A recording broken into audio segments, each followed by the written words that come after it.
We know that Black people have never survived by struggle alone. We have survived through culture, through community, through music, through memory, through laughter, through love, and through the joy that refuses to be stolen. So tonight, we're going to hold on to both.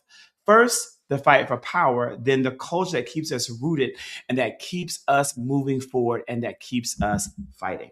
So we're not going to waste any more time. Let's get right into it. And I want to encourage everyone out there to please engage in the chat, like the commentary. We want you to give commentary as you're watching us on YouTube. If you're watching us on Save the People Live TV's website, drop comments. Let us know what you're thinking. Engage with us because that helps keep the flow of the conversation moving. This is a live program, and we want you to engage with us in real time. At the top of every show, we bring you a breakdown of the stories shaping our communities, the stories that may not be getting enough attention or may not be talked about the way that people need them to be, especially when it relates to our community and our work. Tonight, as we close out this season, we are staying with the South because that's where all roads leads in the summer of 2026. Because Freedom Summer is not just a slogan.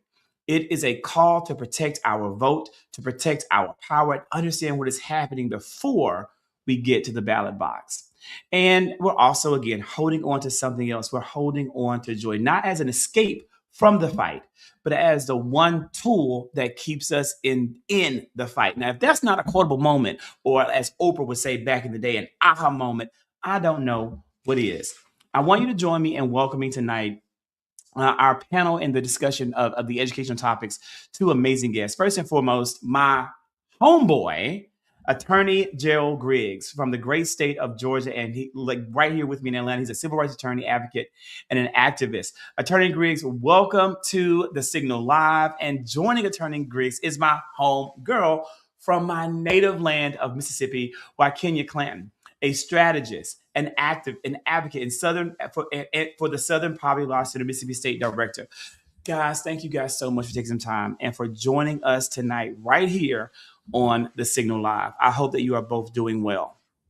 I'm doing well. Great to be with you. Great to be with you. It is so great to have you both. Before we jump into tonight's roundtable, and I have some, questions that I think are burning questions, some serious issues about what's going on, especially in regards to voting rights, in terms of checking in about where we are and also about what comes ahead. We want to ground this conversation for everyone out there watching live and also watching in the playback, the whole entire conversation around Freedom Summer 2026, and really look at the people doing the work on the ground. This clip comes from Love, Joy, and Power, Tools for Liberation, that follows the founders of Black Voters Matter in the fight for voting rights across America. This is a powerful clip that was carefully curated just for you, Signal Live. Take a look at this. Racism is damn traumatic.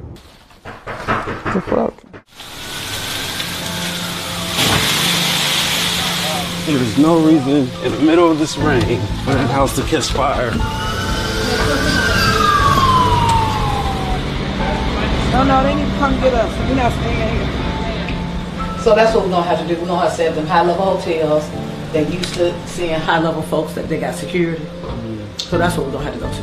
Because the bus can be secured. Any number of people saw the blackest bus in America pull up and drop a couple people off at this house. What we do is not a joke.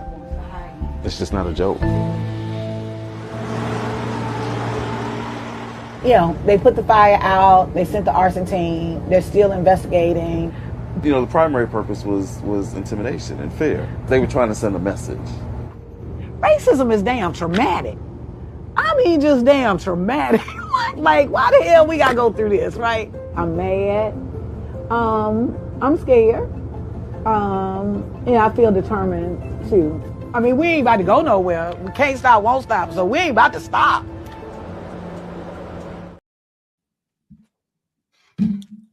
In that clip, Attorney Griggs, I want to start with you because what we're seeing right now as we're on the ground, as we're on the road, as we're fighting for our rights are things that we've already seen.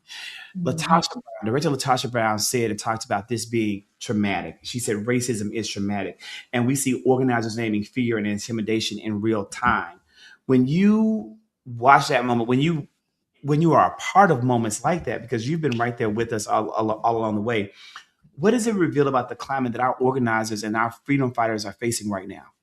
Well, I think it underscores the danger of the moment right now, but the courage of the individuals on the front line. And my good friend Latasha and Cliff are the tip of the spear. I mean, they are there on the blackest bus in America, going around America, making sure that Black voters are heard, they're registered, and they're mobilized. And for them to have to live in that constant state of fear shows that we truly are in our freedom summer moment, and we all need to gird up our loins and be proactive and protective of our peace, but also understand the danger upon which we are journeying in the footsteps of our ancestors. When you look at how we draw strength in this moment, Attorney Griggs, you're looking and we're looking back to our ancestors, looking back to our past heroes. Who are some people that come to mind for you that where you are able to draw strength from?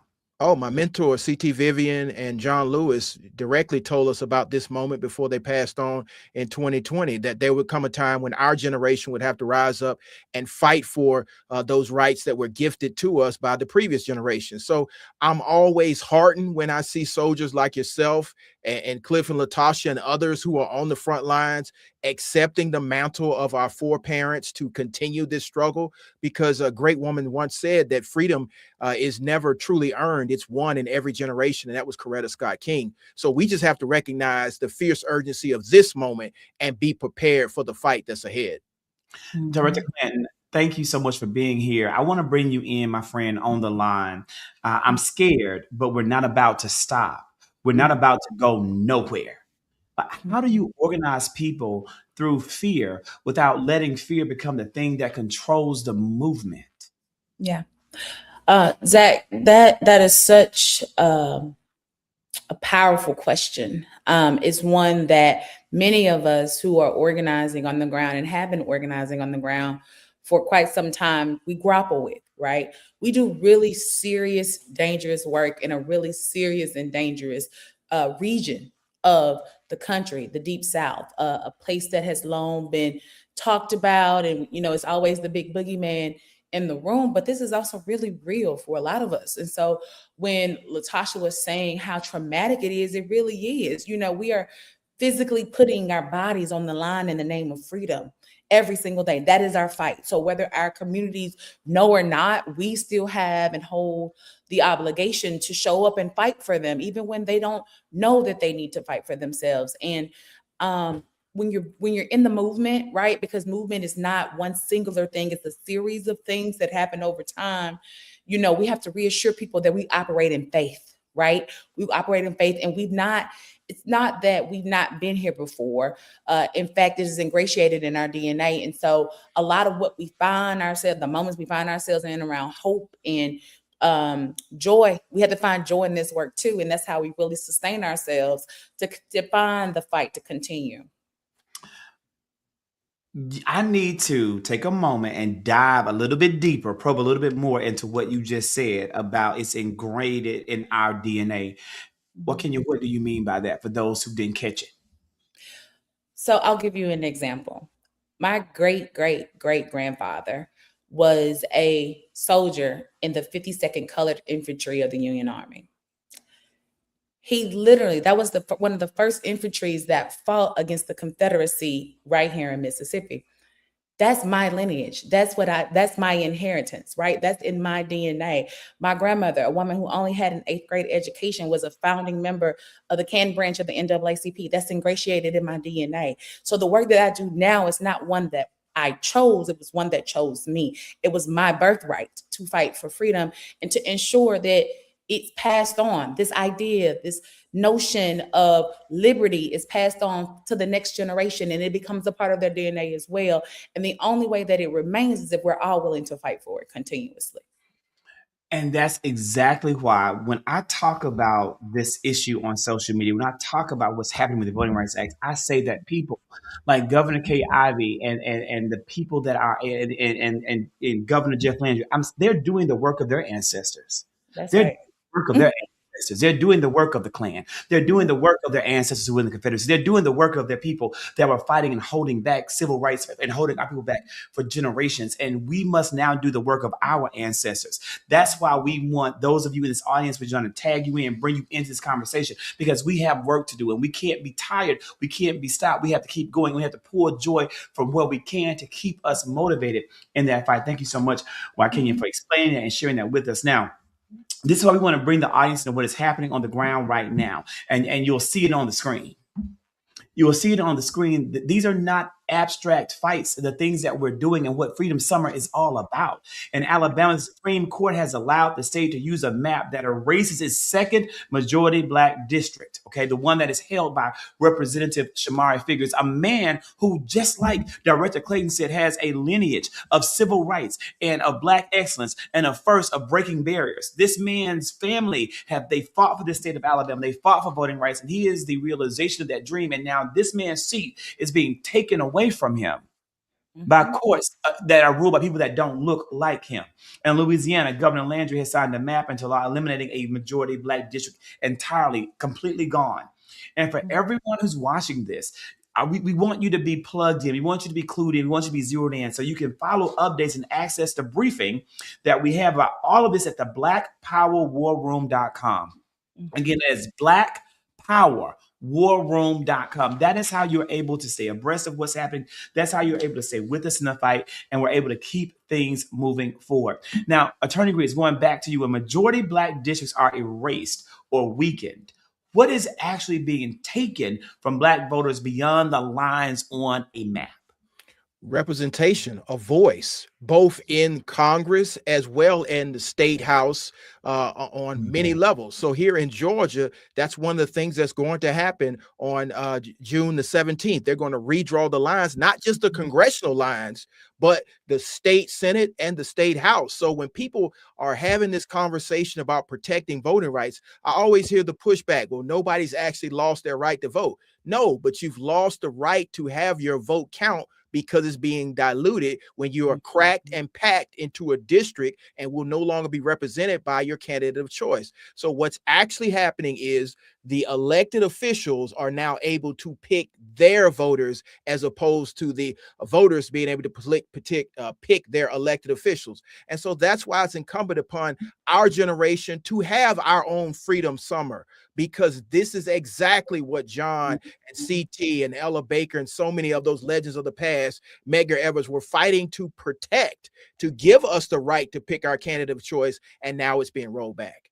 And now it's being rolled back. We have had people come together and mobilize in Montgomery, Alabama. People come together and mobilize in Memphis, Tennessee. People come together and mobilize in Jackson, Mississippi. And now we need them to come and mobilize in the city of Atlanta in Georgia on June 17th, continuing that fight with all roads lead to the South, Freedom Summer 2026, then moving on to Houston, then ending in Harlem. So people, please follow the blackpowerwarroom.com. Check that out. And we need you here with us. If you've ever thought about getting involved, if you've ever thought about what more can I do, now is the time to do it. We need you in this fight, and we need you desperately, because freedom is on the line for every single one of us, not just for Black people, allies, for you too, because it starts with us, but then it crosses over and it comes for you. This is about democracy. This is about saving democracy. And Black people right now are on the front lines of that, because we are the target they are choosing to come for. But I promise you, it starts with us, and it's going to absolutely come to you. Director Clanton, from an organizing standpoint, what do Alabama and Louisiana tell us about where Black political power is most vulnerable heading into 2027 and then 2028's election?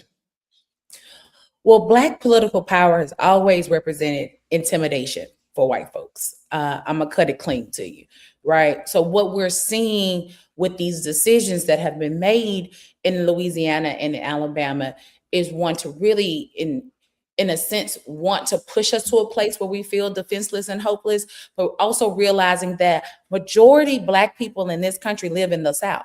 And so, they use this technique of, drawing us in these really interesting ways, to Attorney Griggs' point, to minimize our power in some of these spaces. But the thing that I'm really assured about right now is because of this white flight that has also happened in a lot of our states that people don't generally talk about, a lot of the a lot of younger white folks have fled the South, right? And a lot of younger black people are still here and have been building this force and this momentum across some of these districts. And so I really caution states like Louisiana and Alabama to pay attention to what they're doing, because in some of these instances, despite you quote unquote drawing us out, we're going to rise up, right? People are excited. They're mobilized. We had 6,500 people in Jackson on a Wednesday in the middle of the day, right? And so that should really send a signal to some of these elected officials in the Deep South that are using this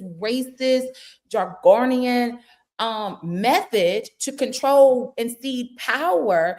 And really and truly, it's really up to us to rise up in the moment and push back against it, because we have the numbers. We just have to show up when it counts. And for most of us, primaries are where it counts for us, right? Because the South has also been drawn in a way where it's very polarized. It's really black and white, and that's really red and blue. And so most of the time, the power is held in those primary elections, determining the right candidate in those elections that can then propel you into the general. But we've got to be strategic about how we do that and how we land the plane. And for folks like Representative Figures, I admonish him to still run, right? Because here's the other thing. They might think that they're taking us, they're drawing us out, but we still live in the places. We still have our addresses. So we should still qualify and run in those places and give them some competition, because far too often, I think we allow people to get comfortable with playing in our face when it comes to our power. So this is really one of those moments for us. Director Clinton, I want to emphasize again, yes, I want to see Representative Figures still run. I want to see our strong, seasoned, established candidates continue to fight and continue to go and continue to run and be in the race. But that also requires for us, the people, to do our part.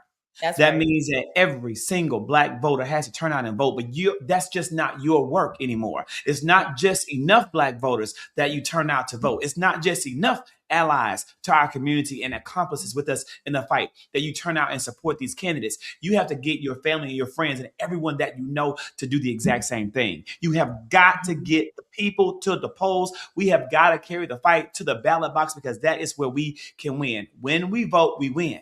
But the problem is that we're not voting.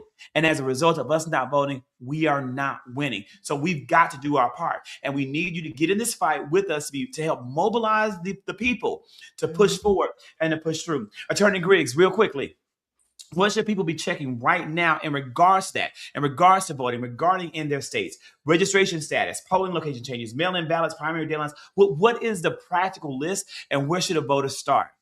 The voters should start in making sure that they are, one, either registered to vote or they're still active on the rolls. Many times you have voter purges that are removing thousands of people from the rolls. But we also have to be prepared to mobilize. And that number in Georgia, there are 500,000 African Americans who did not vote in the last election. Stop it right there. Stop it right. Stop, Attorney Griggs. Stop it right there. Give me the number again. 500,000 African Americans did not vote in the last election in Georgia. So what they are trying to do is play on the margins. And as my sister just so eloquently said, we are competitive regardless of how you draw the lines if we show up. So what they could mean to harm us, we could turn into good. Instead of us losing seats, we can gain seats if you show up and you participate. Many people have always said, well, my vote doesn't matter, all these things. But now you're seeing it does, because if your vote didn't matter, they wouldn't be trying to draw you out of districts. And so this can be a rallying call for this generation to understand, yes, our ancestors fought and died for this most precious right, but now they're trying to take it away. And we all know when you try to take some away from black people, they get fired up and motivated to do something else to make sure it didn't get taken away. And we have been sitting here worried about people banning a book when we can all go out and find a book. We can all go out and buy a book. What they're doing right now is truly the way to erase Black history. That is truly the way to delineate, to delete what our ancestors have achieved and what they have been able to do in the course of the country by taking us truly back to a time when we had so much less. Before we close this block, we do want to make room for joy, because this is heavy. This is hard. This is really, really hard work. This is a story that we're going to share with you about Kaylin Barksdale a Milwaukee graduate who thought he was simply walking the stage for his diploma, until his sister, serving overseas in the military, surprised him by coming home for his big moment. After a conversation about fear, power, and the fight ahead of us, this is a reminder of what we are really, truly fighting for in this community: family, milestones, and the joy that brings us home. Take a look at this. Mr. Wiley, are you in the back? Can you see if we have one in the back, please? Let me go take a look. I think we got it. I'm so proud of you.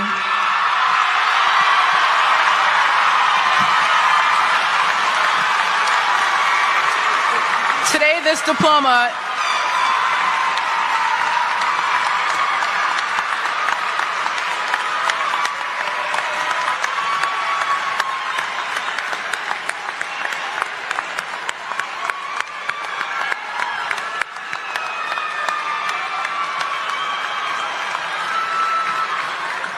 Specialist Barksdale, on behalf of everyone here, welcome home.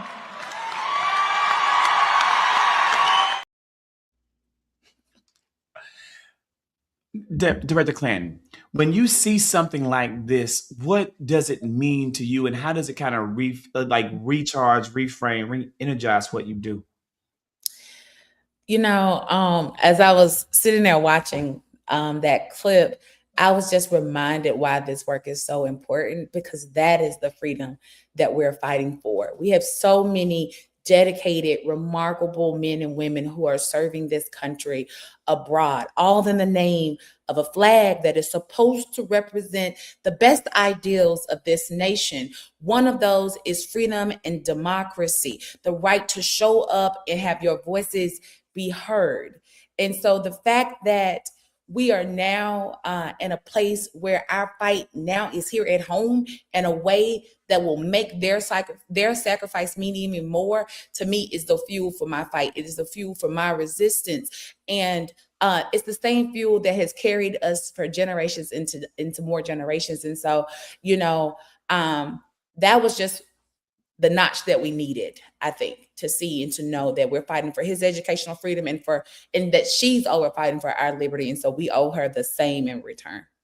Well, Kenya, what is bringing you joy in this moment? What is keeping you going, right? Listen, you are in my native state of Mississippi, where all my family and loved ones, they all still live there. And it's a tough place to be many times, especially for an educated, strong, assertive, hard-working Black woman. What is giving you joy in this moment? What's keeping you going? Really and truly, it is my 5-year-old. She's my niece. I call her my niece, but she's my line sister's daughter.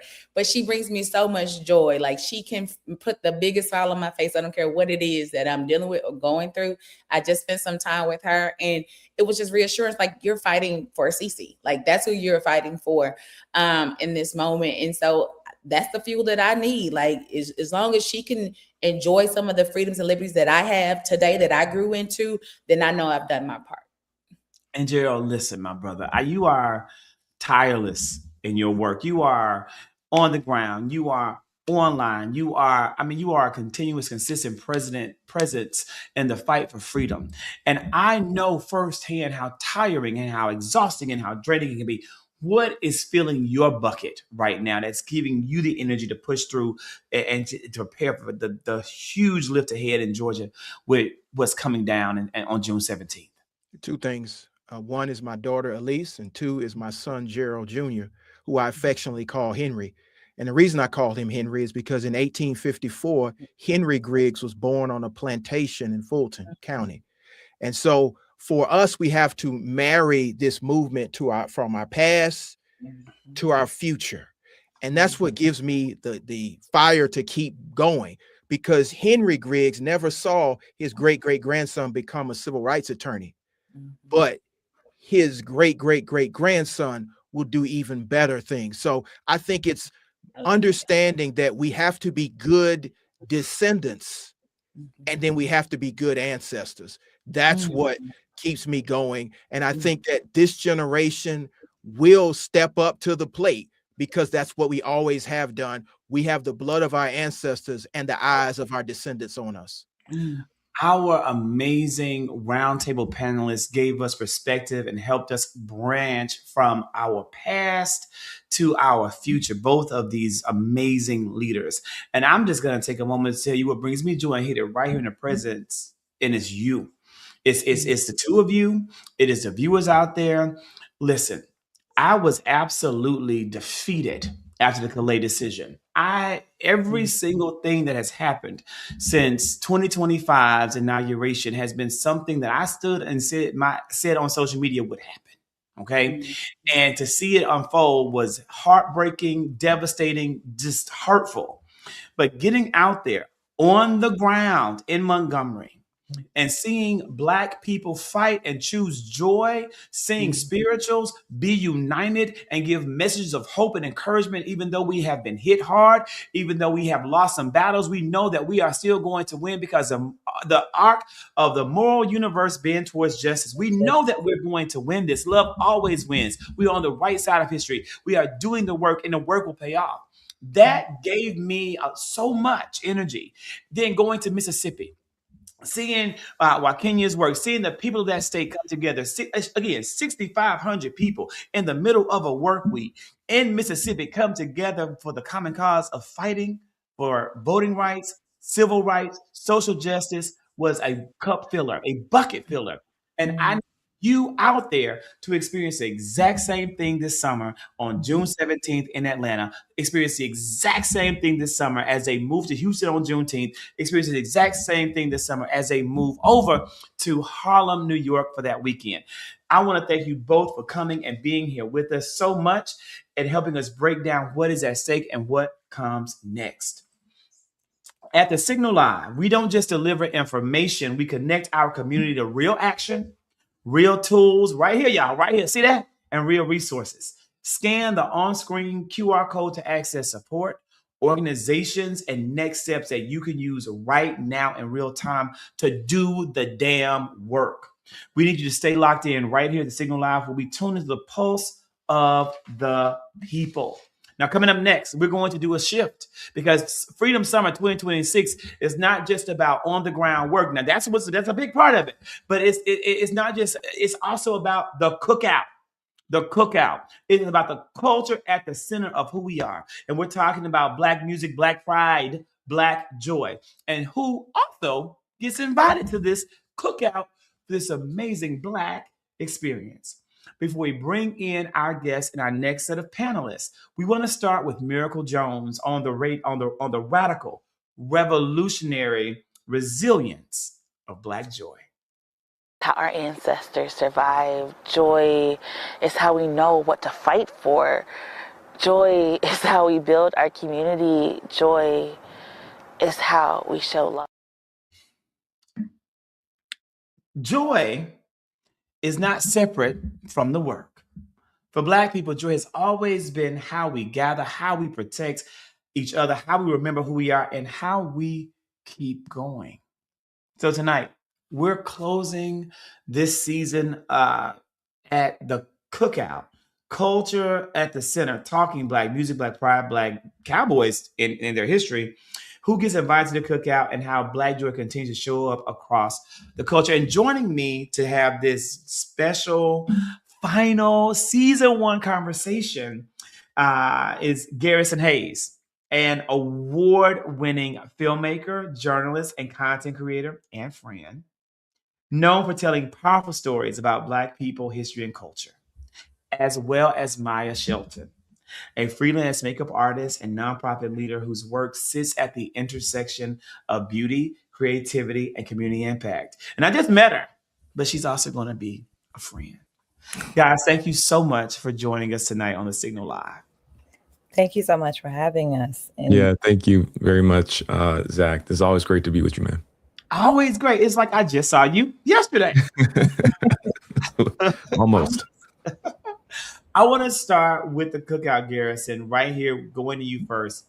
The concept of this whole entire cookout, it's a real tradition in our community, but it's also become shorthand for who we claim who we trust and who we allow to get access to us, to the real us, the who we really are, not the mask we wear, but what's deep inside of us. In this moment, do we keep extending that invitation, or is it time for us to do a greater job of kind of closing that circle off? What do you honestly think about that? What I honestly think about it is that it's important for us to gatekeep the cookout, because I want to give a little bit of a correction to what you said. Yes, Black people do have a tradition of the cookout. It is a part of our community. It's a part of what we do. It's a part of our thing. But white people in this country also have a tradition of a cookout. Yeah. And their cookout never looked like our cookout. There is a distinct history of racial violence around their cookout. There's a distinct history of all kinds of things that we don't even really want to get into, because I know we're supposed to focus on joy. But the truth is, in order to protect our cookout, we have to remember the history of their cookouts, and we have to gatekeep our cookout and protect our cookout. And the cookout, to your point, is a metaphor for just gathering in safety. And I think that's what, and I think that's why it's so important that we gatekeep. Yeah, it's about joy, but truth comes along with joy. They are parallel; they come in together. You know, it all works in complete fashion, and I agree. I appreciate that and agree. You know, my Black culture is constantly, and taking from what Gary just said, Black culture is constantly enjoyed, it's constantly borrowed from, and it's consistently and continuously consumed. But solidarity, as that happens, is not always returned when our communities may need it the most. What does real allyship require from people who enjoy the culture that we bring? First of all, I want to say I agree with what Garrison said about gatekeeping. I'm also on the side of gatekeep over continuing to extend this metaphor of an invitation. I think allyship goes beyond just entertainment. I feel like the trend of on the internet and around of like inviting people to the cookout is because they do something that's similar to us, whether they have some rhythm or they rap a current lyric or something that makes them be like, oh, okay, they down for us, they one of us. But being one of us, it goes beyond just what looks cool and what's fun.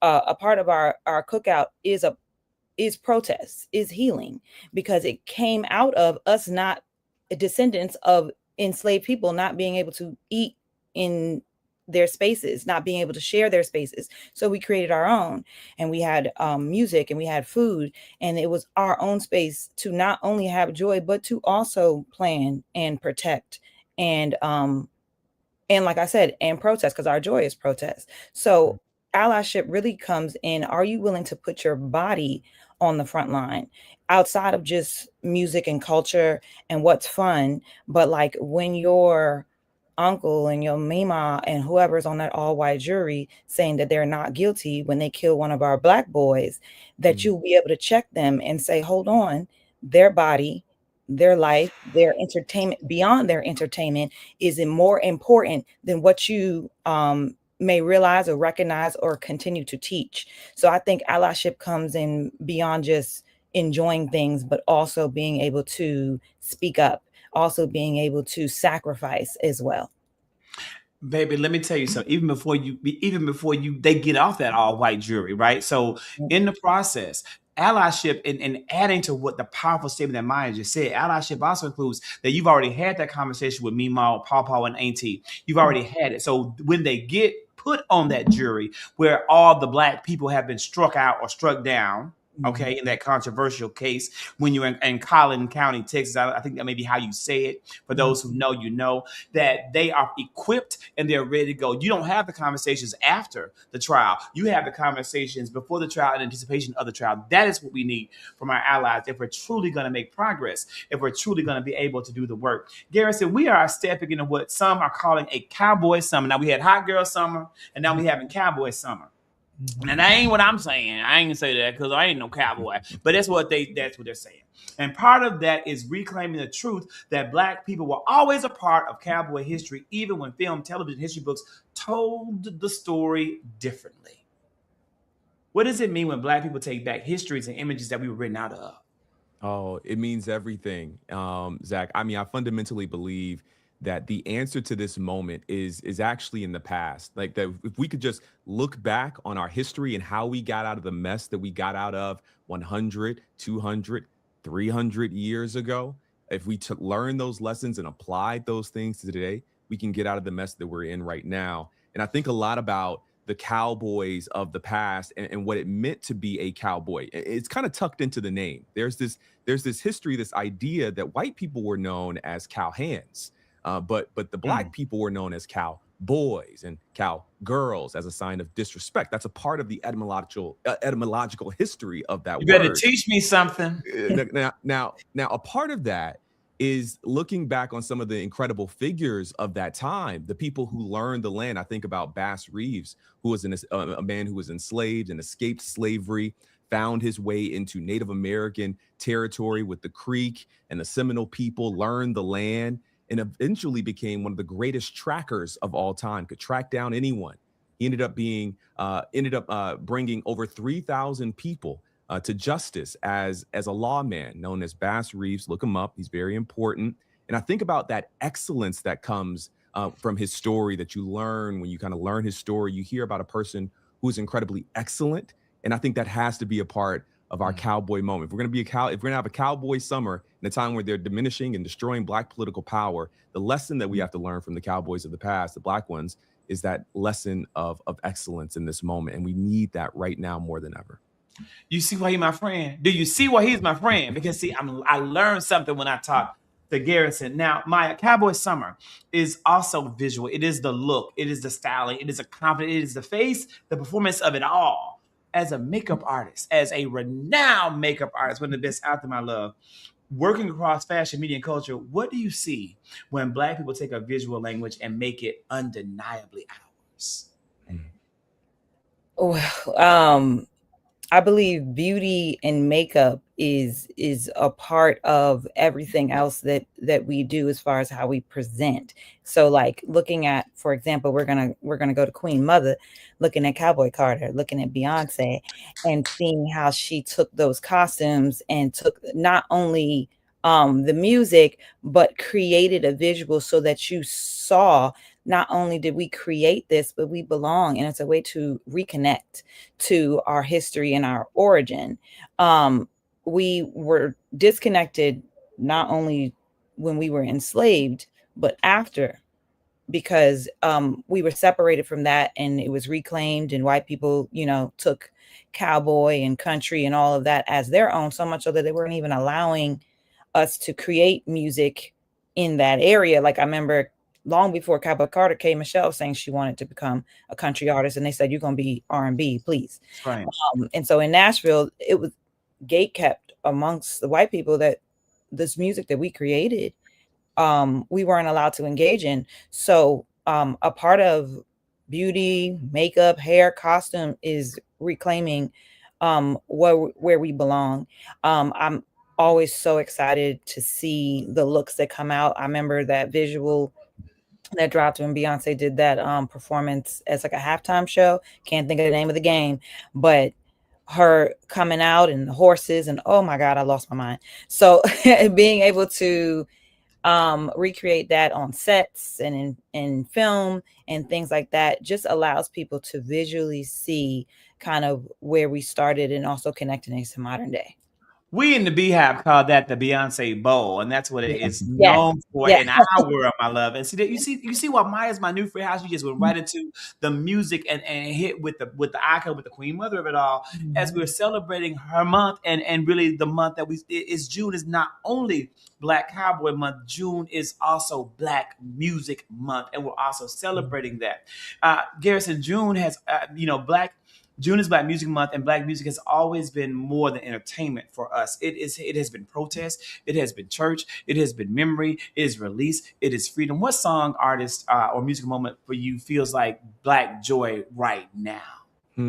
I think about Stevie Wonder and the late great Coretta Scott King working together to get Dr. King's birthday memorialized in this country as a national holiday. And a part of that was him creating the song that we sing, that we sing for somebody's birthday, you know, at the cookout, right? For those of us who come to the cookout. If you've been to the cookout and it was somebody's birthday there, you sang a version. That's the Stevie Wonder version. And it was dedicated to Dr. King. And I think about that. One of the greatest and biggest artists in the world using their platform, using their power to memorialize someone who made such a big difference. What we've seen in the last few months was the destruction of Martin Luther King Jr.'s Voting Rights Act. And so to put him into the conversation again and again, and to make sure we never forget the sacrifice, but also the work and the strategy and the hard labor that went into getting those freedoms. It was more than about Dr. King's birthday. It was about remembering the moment that got us here, that we secured rights and that he was a part of that. And so I think about the artists that do things like that. Those are the people that I celebrate in Black Music Month 2026. The artists who are willing to put it on the line and leverage their power and their influence for the advancement of Black people. Maya, what music is giving you joy in this moment? Garrison took mine. Steve. Right, Garrison took mine too, girl. When I read this, I was like, I don't know any new music right now. Give me Stevie. But I'm still stick with the oldies because right now the Michael Jackson movie just came out, so I'm definitely gonna say Michael Jackson. Whitney Houston. I'm every woman type of girl. Sade, I listen to a lot of Sade, and she gives me a lot of peace, especially when I'm doing makeup. I feel like Sade and Maxwell are like universal. You put that on, whatever mood you're in, it's going to give you zen, it's going to give you peace and allow you to lock in. So those are two people that are always on my playlist. Kind of modern, more current is my Jasmine Sullivan, but that's only when I'm in a mood of like, oh, I'm mad at that man. So like it really just depends on your mood.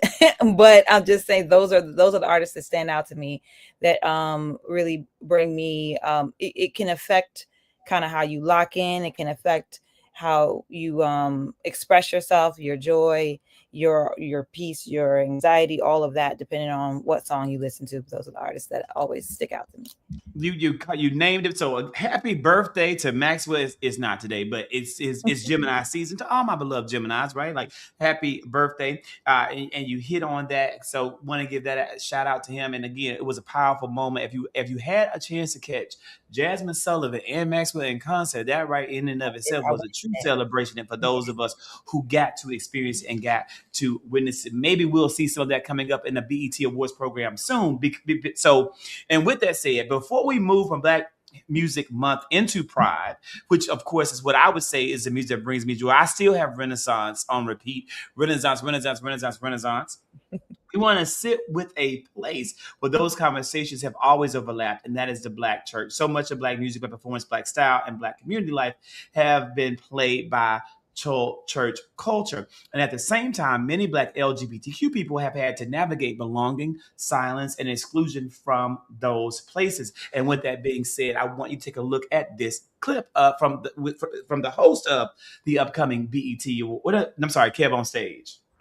I can absolutely attest to people's gifts being allowed and the sin part of their life being like, I mean, shoot, but he or she can sing. I mean, if you honestly think about gospel music, if we were ever to have like a seriously open dialogue about how much the LGBT community gave to music, you would have to really be like, man, we really like haven't talked about this. If gay people weren't in the church, it would be kind of dead. You know, and I actually was speaking truth into power for the future, right? When I'm saying Kev on stage is hosting BET Awards, I was thinking it was the Drewski clip. It was a Kev clip. Kev is going to be, we got to put that out there. He's going to be hosting soon. It's going to be his time then. Garrison, what I want to know, and coming to you first, that clip's names something a lot of people know, but don't always say out loud, is that Black queer people have helped shape the sound, the style, and the soul of our community spaces, including the church, while not always being fully embraced and belonging in them. What does our community need to understand about honoring that contribution and making belonging real for all of us? Yeah. I think bell hooks talks about how patriarchy and white supremacy and capitalism are constantly working together to diminish and to put people down. And I think about the way that those forces are often at work in the church, the way that communities are often exploited through capitalistic gain, the way that patriarchy often suppresses women, but also often suppresses queer people, particularly queer men in the church, and excludes queer women and queer people more broadly outside of the church, pushes them out.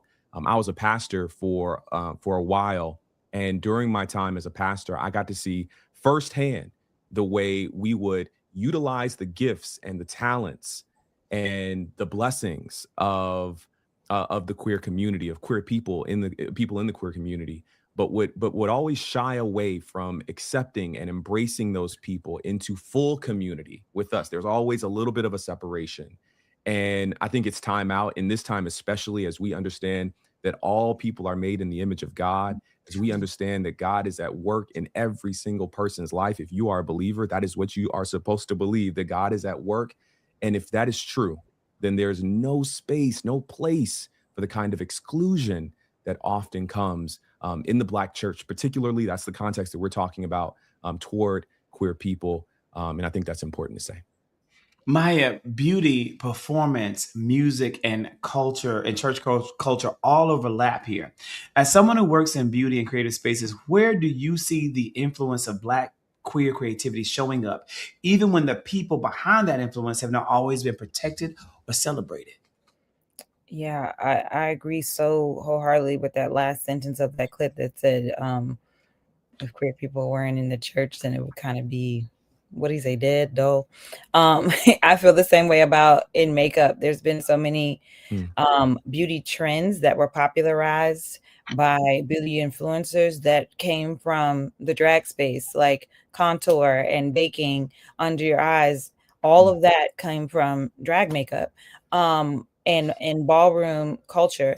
And that was never stated. A lot of people, I don't want to, we're supposed to focus on Joy, so I'm not going to name drop, but a lot of people No, got, you can do a little bit of that, Maya. You okay? You can do a little bit. a lot of people got famous, makeup artists got famous off of popular trends that came from the queer and gay spaces, and that was never named. I think a lot of people learned how to do their makeup from queer, particularly drag queens, but that was never blatantly stated. So I think now when we have queer people who are killing just all things beauty and not just specifically like drag, like RuPaul, but like I think of like Janelle Monáe, who every time she shows up anywhere, I'm like, what is this look from head to toe? And even we have I don't want to get the name wrong, so I'm not even gonna say it. But we have people who've created makeup lines who are trans, and built whole platforms based upon their trans identity next to beauty. So it's definitely evolving, I think, in a beautiful way where we're able to now give credit to the people who are inspiring the trends. As we get ready to wrap, I want to bring this back to where we started with joy, joy as resilience, joy as survival, and joy as protection.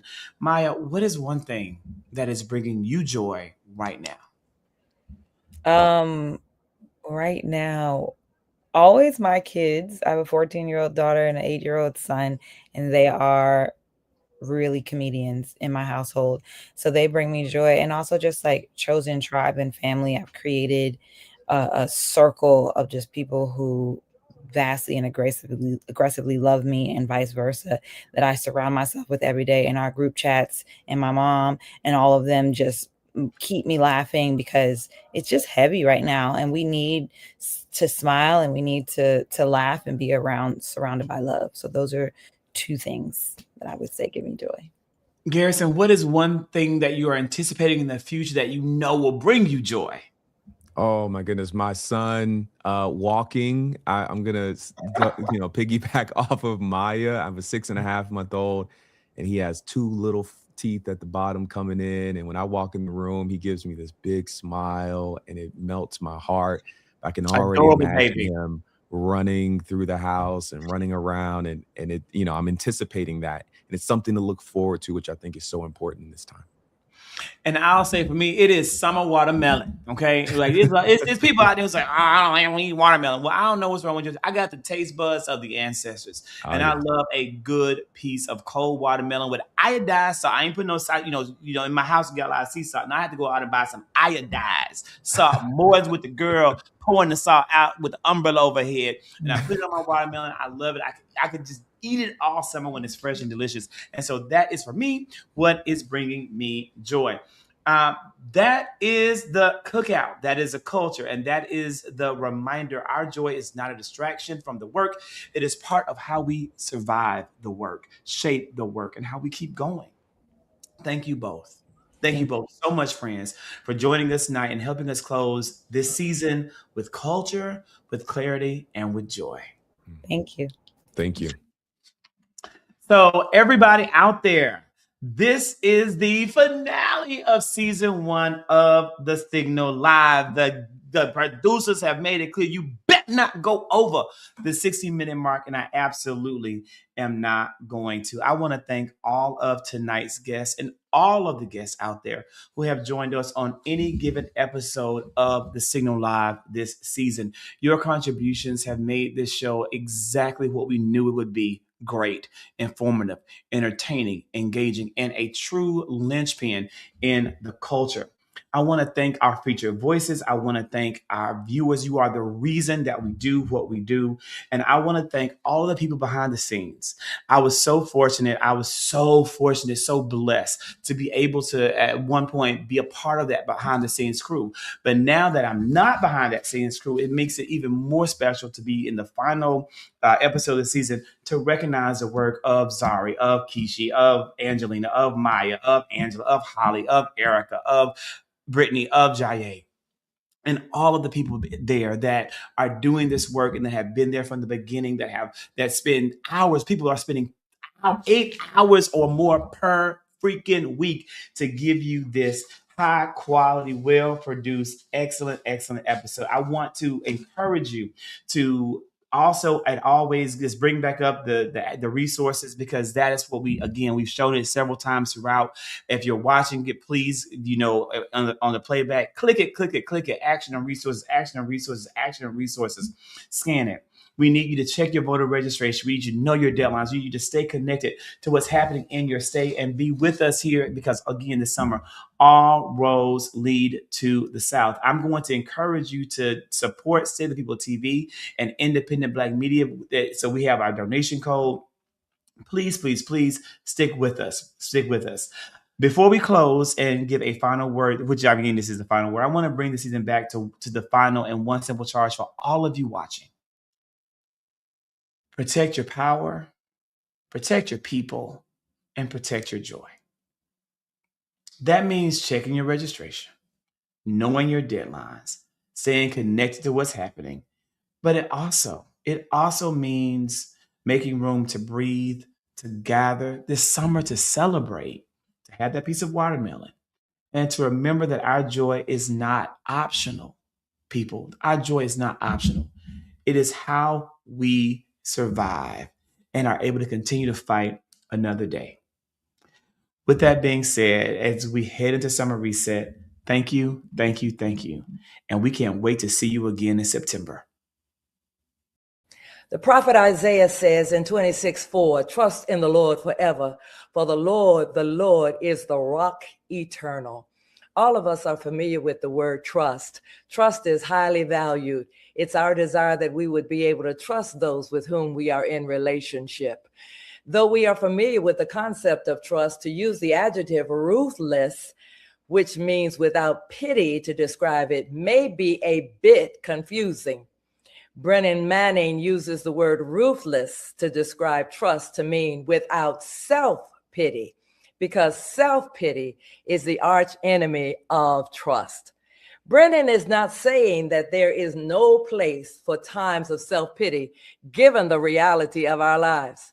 When pain and suffering intrude and our secure, well-regulated lives are blown apart, when tragedy makes its unwelcome appearance, and when courage flies out the window and the world around us suddenly becomes dark and menacing, Self-pity is the first normal, unavoidable, and probably right reaction.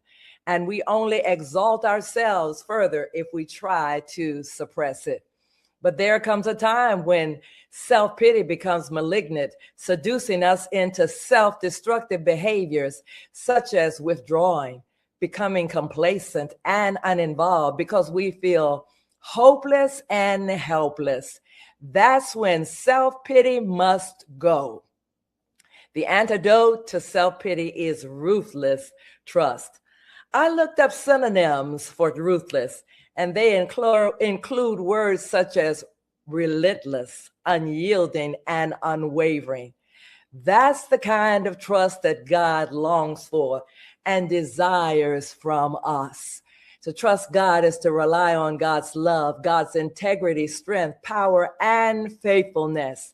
It is knowing that God is sovereignly in charge of his world, even when it doesn't look or feel like it.